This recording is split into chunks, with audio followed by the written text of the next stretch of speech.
Gemini gets served.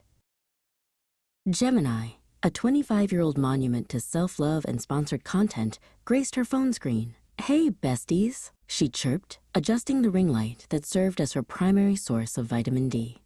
"Just wanted to pop on and share the vibe."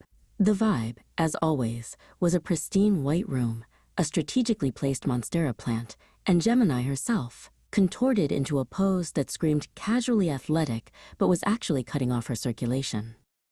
"Okay, so, I was thinking," she began, a dangerous pastime for her, "about generations." She took a long, noisy slurp of her coffee, and it's giving. Boomers are still trying to figure out how to unmute themselves on Zoom. It's so cringe. Her face was a perfect mask of condescending sympathy, the kind one reserves for a dog that can't figure out a glass door. Her chat, a waterfall of fire emojis from accounts with names like Kylie4Eva and Bieber Babe, egged her on.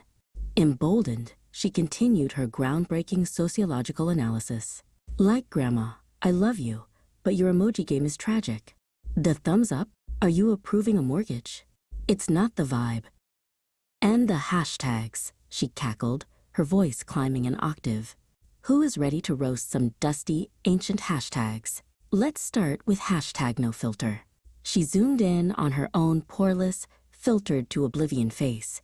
"I mean, some people should use a filter. Like, a lot of filters. Maybe just put a paper bag over the lens, Grandpa." She was on a roll. The validation from her followers was more intoxicating than her overpriced matcha.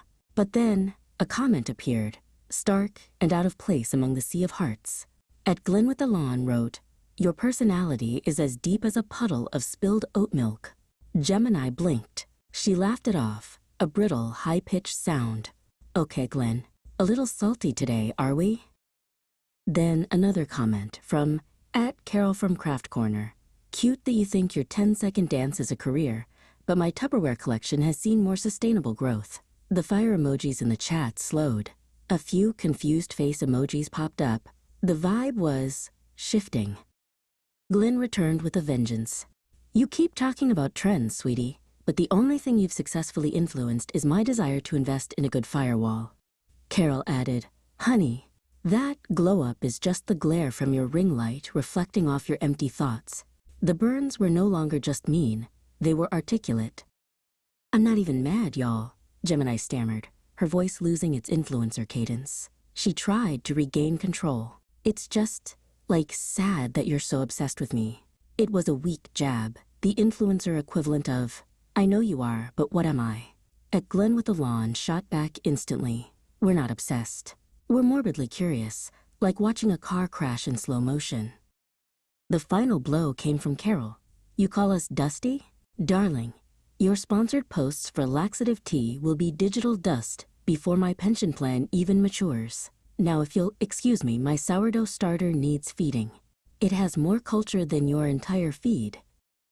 Gemini's face froze. Without another word, she swiped, and the live stream ended abruptly. The screen went black. In the sudden silence of her perfectly curated room, the ring light clicked off. For the first time all day, Gemini was living a life with hashtag no filter, and the vibe was giving, utterly and completely served.